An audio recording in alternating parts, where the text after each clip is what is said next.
On this episode of Bodega Talks, we have Dash, a New York-based MC by way of New Jersey.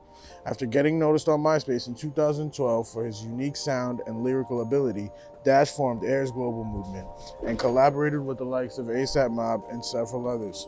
After numerous projects and features with some of the biggest alternative rappers like Earl Sweatshirt, Vince Staples, and the late Mac Miller, Dash went on to form his independent label Ages Global. He's on a mission to make music for the streets by using his unique voice and commanding presence to make timeless records.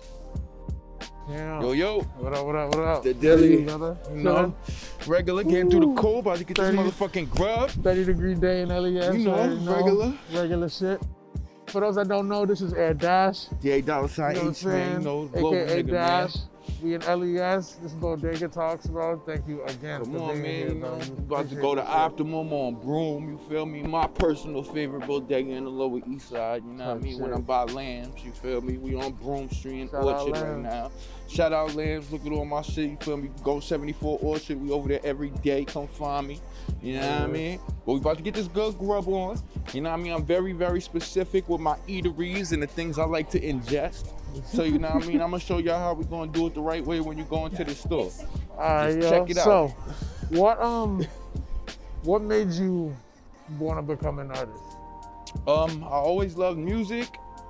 When I was like in 7th to 8th grade, I started fucking around writing and shit like that with my friends, cause we would just record on my homie's laptop. He had Cool Edit Pro, and we would just kill our time doing that, you feel me? Selling our little buzz, smoking our weed, recording. And then we learned how to upload it to Myspace. So at the time, MySpace was popping, and niggas would take J-Arms. MySpace was lit. Nigga. So nigga, it's like we would take J-Arms instrumentals and freestyle over them shits and make songs, post them on MySpace. People in our hood would hear them, and it was like, damn, like we was getting recognition for it, and people was fucking with it. So we kept doing that shit until like naturally I made the decision to make that, you know what I mean, what I want to do with my life. That. So what artists did you first start out listening to? Man, like heavy to where they made me want to rap. It was niggas like Currency and Wiz and the Cool Kids and Boldy James back then. And like I was listening to them niggas all the time. You know what I mean? So around the end of high school, I'm 17, 18, I'm starting to meet these niggas and be around them, because that's the whole DD172 times and creative control and all that shit. So around that time, I got to see that it was possible, you know what I mean? Being around Ski Beats and working with niggas like that, going on tours and shit. So I'm like, fuck that, that's what I'm doing, you feel me? So that's really when I made the choice. And like, those was the niggas that inspired me to make the choice. I could say Spitter for sure. Like Currency was the nigga who, when I saw him doing it and I met him, I went full force with the shit. Right. All right, yo, so we got Optimum Deli. Yeah. So let's go see what they got. Bet that.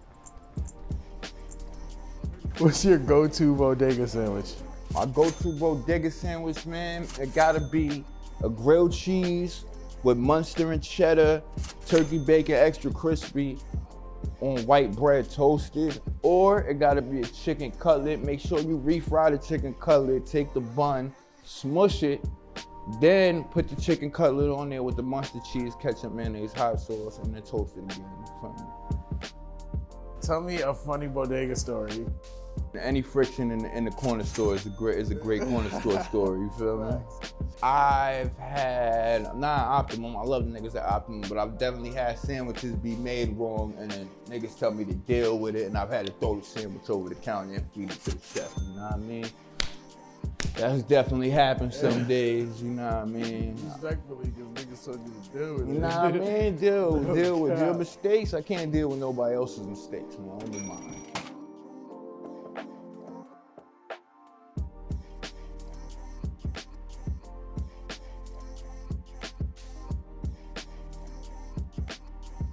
So, what made you pick Optimum Deli? I'm curious. Me spending so much time at Lambs lately, I've been going there a lot. And I was already going there a lot, spending time down here. But the more I went and spent time with them ox in there and talked to them about shit, it's just comfortable in there, nigga. And them niggas make the best chopped cheese around this motherfucker, hands down. For the young people that are probably gonna watch this, tell them the importance of Myspace. it's crazy how Twitter and Instagram are so important to people now, because that makes me think like how important MySpace would have been to motherfuckers. Like, you feel me? Like being in the nigga top 8.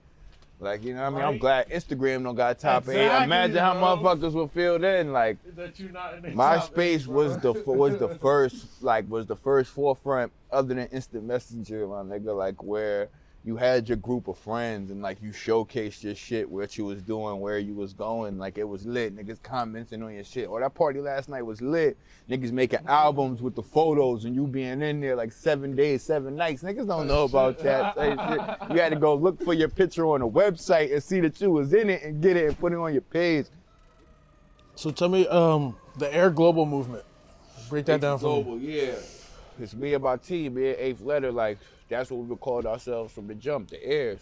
And then it evolved into H's Global, you feel me? It's me, my man Muggs, and the boy Stevie, you feel me? We got a couple other people we work with, but that's the starting lineup. And that's what I represent, you know what I mean? H's, that's it. High every day, ignoring rules, that's us, you feel me? Like, the world is ours, that's what we coming into, you feel me? Word up. High every day, ignoring rules. That's the shit. I didn't know that was an acronym. Yeah. Shit tough. What do you plan on doing with H's Global? I want to sign more artists. I want to sign more producers.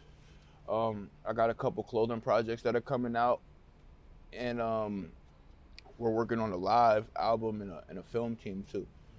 So we're working with a live band and we're doing a documentary around it. You trying to live record like with instruments? With instrumentation and all that, yeah, instead of producers. Because I did a show with the live band last year around like this time. It was February 16th we did the show last year, and we sold out to Delancey. And I performed with a whole live band. I did my album 5 Deadly Venoms, and they played it. They learned it in like 4 days, and I performed it with them. And it was fucking incredible. So I want to do a whole album like that, you feel me? And it's like a full cultural thing where we're trying to bring in new painters and new graffiti artists and new fucking designers who do clothing and shit, you feel me? And push their brands up too, you know what I mean? And have them get exposure, because we need new ideas. We need a breath of fresh air in this shit. It's always good to see something I haven't seen before. Yeah, man, that's everything we've been on. And I got a whole new album coming with the nigga Uncle John from DC. He's an artist I've been working with, a friend of mine, incredible rapper. Me and him just did a whole project called Honey Sweeter Than Blood. It's like on some super hip hop shit. Nobody rapping like this. Nobody even heard no rapping like this yet. So we gonna put that shit out in a little, like probably like month and a half, you know what I mean? Feed niggas that. And that's based on a whole like a bizarre dinner party. Salvador Dali used to have these dinner parties where he used to invite all types of different artists and actresses and weird motherfuckers and sidekicks and like have a big ass dinner and have everybody interact with mad different motherfuckers from different walks of life eating strange ass food while like weird art is being performed. So like we did some studies on him, and that's what we did the album based on his concepts and shit. I like that idea. Hell yeah. Whew. All right. Thank you for having me, bro. Come on, bro. You know I'ma see you, bro. It's regular, man. Go pop back up through this motherfucker, man. I'm about to finish this beer and go grub, man. Cheers. Be safe, brother. Hey, till every motherfucking dime spent. Hey, I spend my money how I spend my time. I just don't know where my mind went.